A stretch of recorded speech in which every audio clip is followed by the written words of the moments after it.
This is the ProView desk on display here at the Consumer Electronics Show. It's a different way of working with your computer. The CRT is buried underneath the desktop, and you look at it through this glare-free screen, which is part of the desktop. From newly designed workstations like this to new keyboards and new video displays, computer companies are trying to make computing a little less dangerous to your health. Today, we'll take a look at computer ergonomics on this edition of the Computer Chronicles.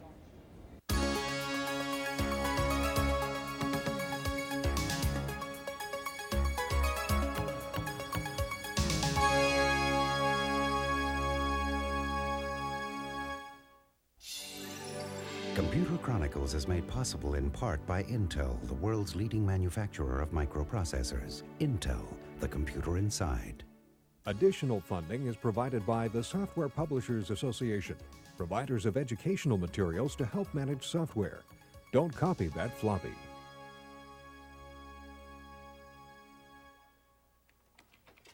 Welcome to the Computer Chronicles. I'm Stewart Cheifet, and with me today is Gary Davis of Ergotron. Gary, I'm going to ask you about this whole setup in just a minute. I want to show you this new ergonomic keyboard from Apple for the Macintosh, which is kind of neat. Some nice features like these little wrist rests over here, which is good for you. Has sound buttons, by the way, built into the keyboard. What is really cool is you can then crack this thing in the middle like that. And then work like this, which is very healthy for you because you get a straight line going from your wrist to your hands over here. It also comes with the extended keyboard with a rest for your wrist over here, also in the function keys, numeric keypad, cursor keys, special keys, and so on. And both keyboards are selling for a little over $200, which is basically the price of a Mac keyboard. So it's a very nice option for Mac users who are interested in ergonomic concerns. I want to ask you about this baby. This is kind of neat over here. What's the point in this monitor suspension system? This patented mechanism enables you to move the monitor to any comfortable position very easily. So you got all these different axes of movement. Yes, huh? You can slide it. The whole thing slides. You can move it up and down, swivel it, tilt it. And it's very easy to do. There's a gas-filled spring here that counterbalances the weight of the monitor, and a very easy to move and yet easy to stay in place. So I can find the angle I want that's right for my eyes, and I can want to share work. I can sort of just spin it around and so on. Well, and you can also get it away from your eyes a little bit to get the optimum viewing distance, get your shoulders comfortable and so forth. And get it off my desk mainly, right? Yes, and have a very easy eye motion between the monitor and your work.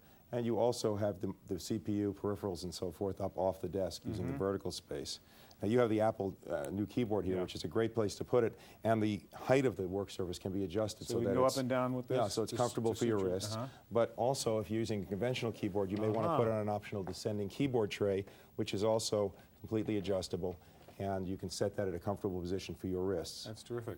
All right, we're going to look at several solutions to the ergonomic problems created by working with computers, in particular improved displays and improved input devices that reduce eye strain, back pain, and repetitive strain injuries. Now, one company that has been recognized for its healthful work environment is Levi Strauss. So we'll begin with a visit to the Levi Strauss headquarters here in San Francisco to see their ergonomically upgraded workstations.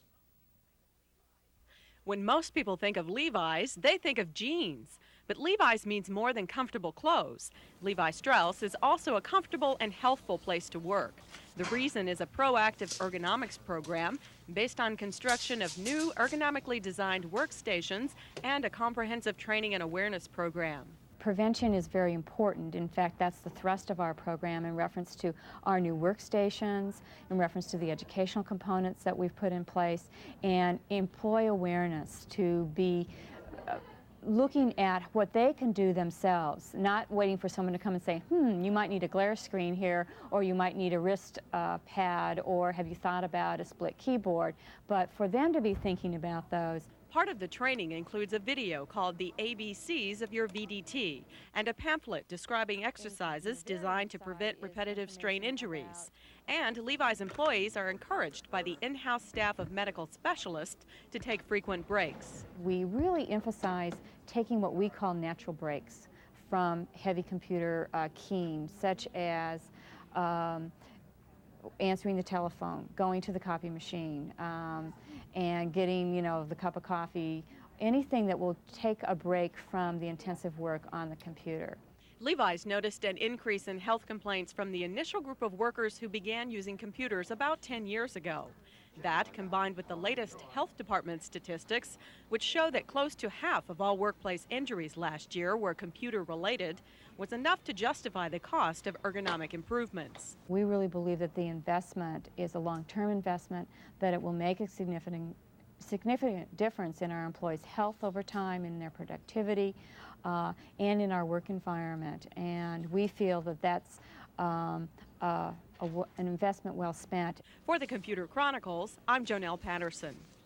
I'll show you right here, okay, as he types, all right? If you just let your arms drop and you bring them up, they're somewhere like this.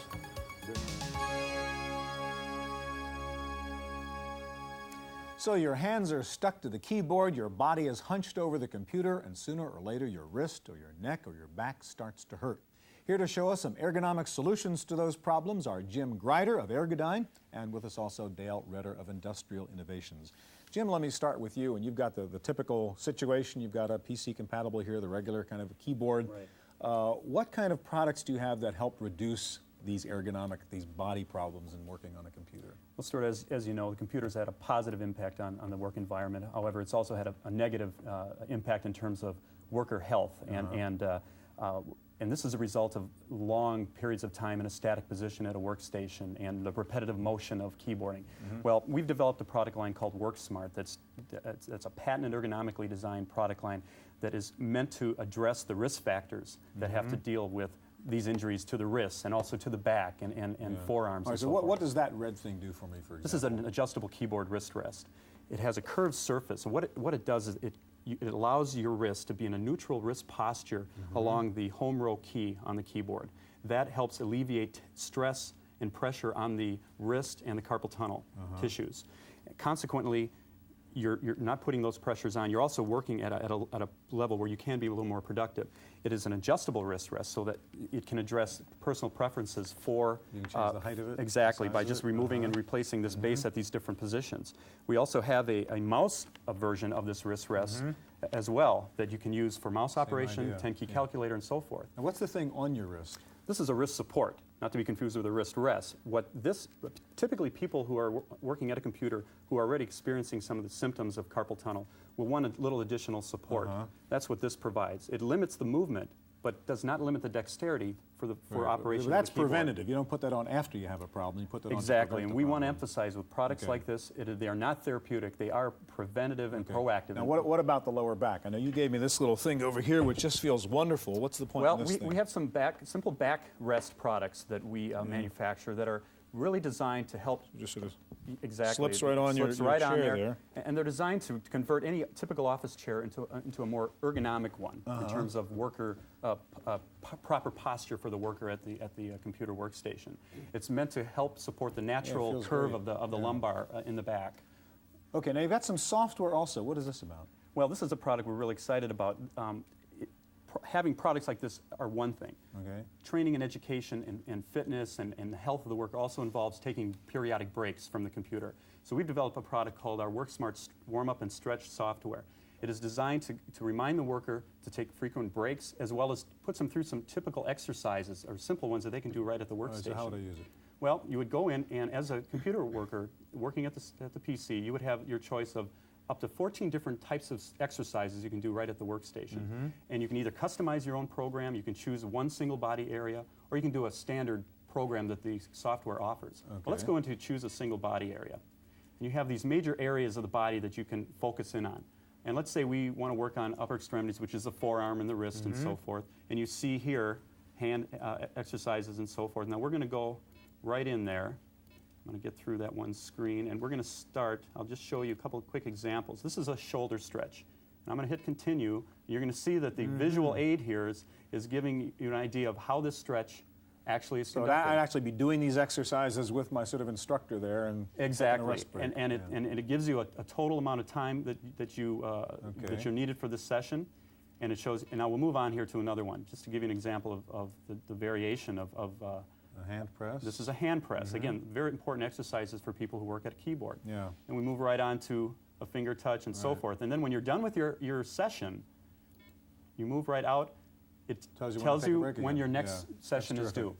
All right, Dale, let's turn to DataHand, which is pretty far out looking there. I guess you're taking a totally different new approach to how to input stuff into a computer, right? That's correct. It's our goal, design goal of DataHand, to reduce or eliminate most of the causes of injury associated with flat keyboards. All right, well, how does this work now? Go through how do I learn to type using that? Okay, well, first it's a plug-compatible replacement. You just unplug an antique keyboard and mouse and plug DataHand in. What's the principle of how it works? Well, the principle is to support the hands in a relaxed position, like an earth shoe for the hand. To provide a straight line from the elbow to the center of the operator's finger.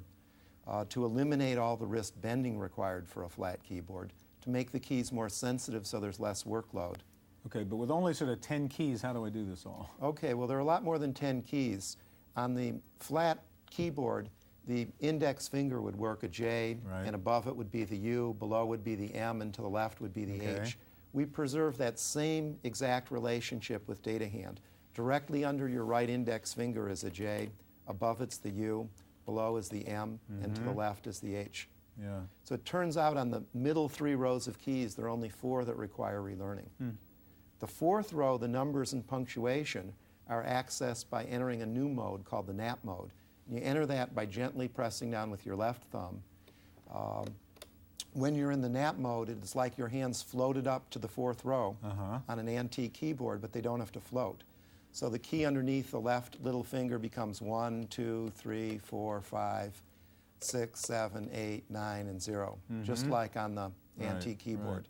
And people that have never been able to learn to touch type the 4th row on an antique keyboard could quickly do so on DataHand. Now, what about like cursor movements, mouse movements, that kind of thing? Okay, there are 2 new ways to address a mouse on DataHand. One is through what we call a finger mouse, and that's achieved by moving the finger up and down across the screen. And the index fingers, when you're in the finger mouse mode, become mouse control keys. Plus, you could get a diagonal by pushing 2 keys at once. And the second mode is for graphics-intensive applications where you need more graphic precision. If you press down gently on the unit, a magnetic brake releases, and the entire hand becomes mouse input. And one hand is fine mouse input, and the other hand is very rapid mouse input. So the 2 mice together combined in a system we call vernier mouse input. So it's a better mouse because you don't have to remove your fingers from the data input keys, and you have vernier control, and no wrist bending is required to use it. Now, the first question is obviously how hard would it be for me to learn to type using the DataHand? We find slow to medium fast typists equal their flat keyboard speed in about 10 to 15 hours. At 50 hours, they average 30 to 50% faster. Anecdotally, we've had people type 200% of their flat keyboard speed when using DataHand. And what's the status of DataHand right now? Is it still in development? Absolutely. These are beta units. We're installing them in the field. Some of them have been in continuous use for 6 months. By mid this year, we hope to begin pilot production. You really think you can convince people to give up the good old-fashioned keyboard? We think we could do to the antique keyboard and mouse what the touch-tone phone did to the antique rotary dial phone. Okay, gentlemen, thank you very much. All right, so now you are paying attention to what your hands and your back and your neck do while you're computing, but what about your eyes? Well, at the UC Berkeley VDT Eye Clinic, they are trying to find solutions to the problem of CRT eye strain. Good morning, Ms. Williams. How are you today? Good morning, Dr. Cheifet. How are things going for you? Pretty good, except I'm having problems with my vision. Oh, my goodness. Dr. James Sheedy directs the VDT Eye Clinic at UC Berkeley, which specializes in the diagnosis and treatment of eye problems related to computer use. A recent survey of optometrists indicates that 10 million Americans are suffering from computer vision syndrome. The most frequent symptom that patients have is eye strain. We also have things like headaches that can be caused, eye fatigue, dry, irritated eyes, and red eyes are definitely caused. A lot of neck aches and back aches, which at first maybe don't sound like eye-related problems, but they're very often generated by a poor visual placement of their computer, and also due to a poor design of their spectacles. For example, trying to use bifocals where you need to go like this and then you get neck ache and back ache. Environmental factors in the workplace often have a direct effect on the level of visual discomfort experienced by computer users. That's why an eye exam at the Berkeley Clinic also includes an evaluation of the patient's workstation. The goal is to reduce glare through monitor placement, strategic lighting, or the use of an optical filter. I generally see these anti-reflection filters coming in two categories. There's a mesh type filter and also a clear optical filter, usually made out of glass. And I want to hold these side by side. And can you see how it's much clearer through the glass one? This is why I usually recommend the glass filters, because you'll find that you'll get much better imagery through it. The GlareGuard filter is the only one approved by the American Optometric Association as a prescribed treatment for computer vision syndrome. It's available through your eye doctor. For the Computer Chronicles, I'm Jonelle Patterson.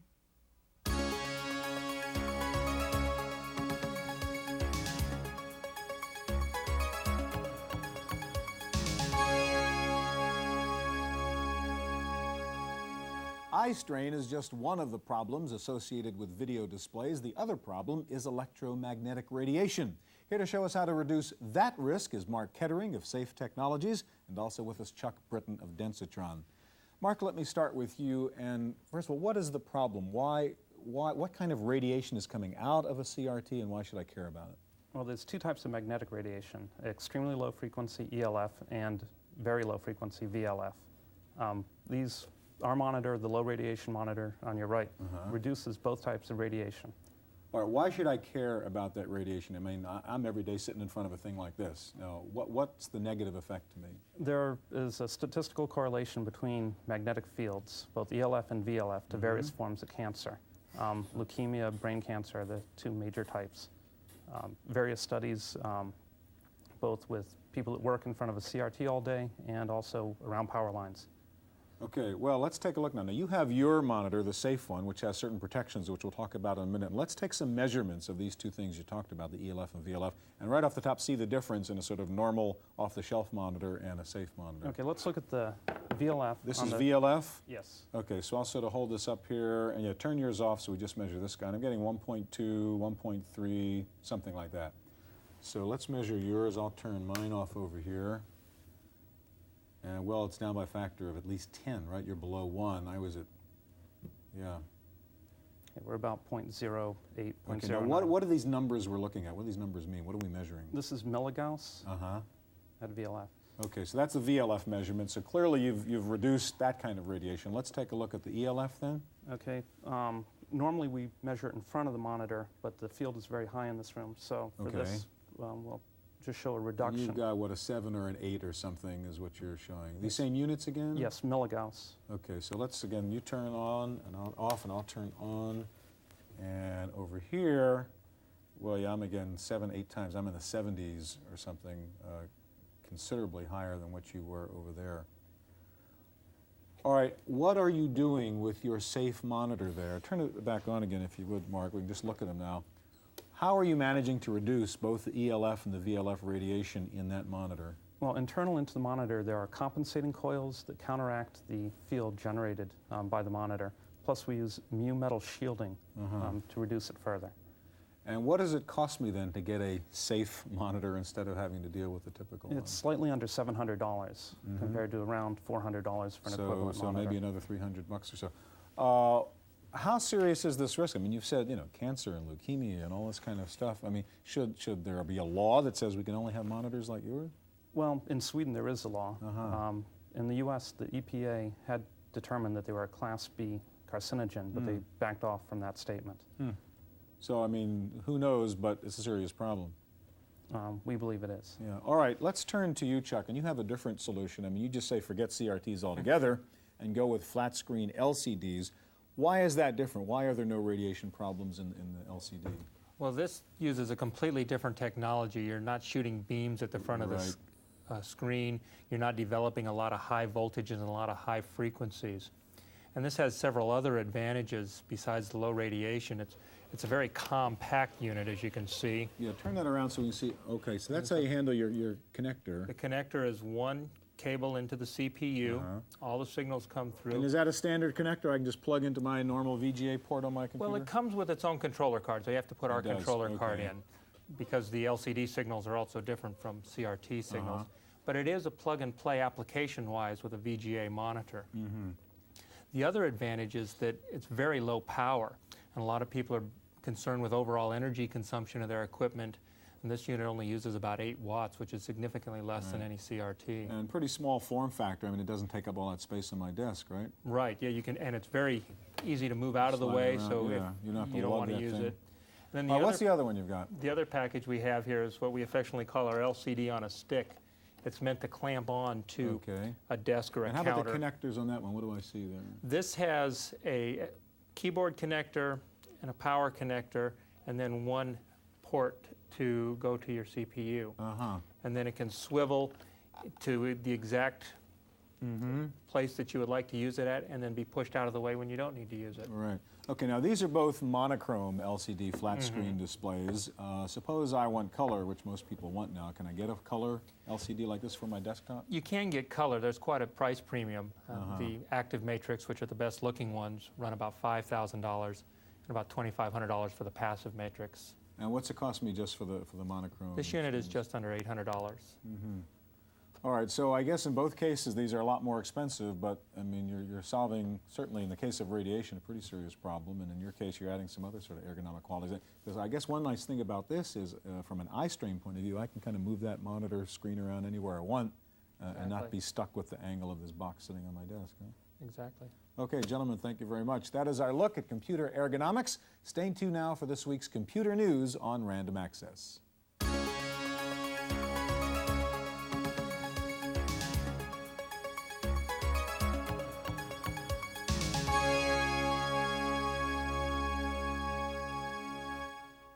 In the Random Access file this week, IBM has announced a new generation of desktop computers called the Personal System 2E. The PS2E incorporates many notebook features in a desktop design. The new model of the PS2 comes with an Active Matrix color flat screen display that can be mounted over the desk or on a wall. The keyboard includes IBM's TrackPoint pointing device integrated into the keyboard. The PS2E also comes standard with 4 PC MCIA peripheral slots and features a 486 CPU. List price, including a second CRT color monitor, is around $2,200. Apple has denied reports that it will be licensing its Macintosh System 7 operating system to other hardware manufacturers. InfoWorld magazine had reported that Apple would license System 7 in a new strategy to expand the user base for the Mac platform. And Apple has announced a new portable printer designed to work with the PowerBook. The new portable Style Writer is a thermal inkjet printer. It weighs 4.5 pounds and uses a NiCad battery. Suggested retail price is just over $400. Next up, this week's software review with Paul Schindler of Windows Magazine, provided courtesy of CMP Publications. Today, I'm going to look at a very useful Windows utility that helps you find files you're looking for, even if you keep them compressed in zip format. The program is called Searcher Pro. Now, suppose you keep your files compressed in zip format to save space. And suppose you're looking for something. Well, here's how Searcher Pro works. You click on the drive or drives you wish to check. In this case, we'll look at the floppy disk drive. We'll tell it to search the root directory. That's a backslash in the path box. And the text we'll look for is my name, Schindler. Now, you can see all the files which contain the word in the box on the bottom half of the screen. If you click on one of those files, Searcher Pro will extract that file from the zip file you were searching. It is fast, it is simple, it works like a charm, and as far as I know, it's the only product on the market that will search a zip file without unzipping it. Searcher Pro, $60, Cognitronics in Poway, California. For the Computer Chronicles, I'm Paul Schindler. A company called Datatech Software has introduced a retirement planning program called Rich and Retired. It's designed to help baby boomers start the process of financial planning for the future. List price is $59. Finally, you can now borrow CD-ROM titles from your local library. Compton's New Media has announced that it's offering public libraries copies of its CD titles, including children's stories, the interactive encyclopedia, and specialized reference works in the areas of music, travel, and business. That's it for this week's Computer Chronicles. I'm Janelle Stelson.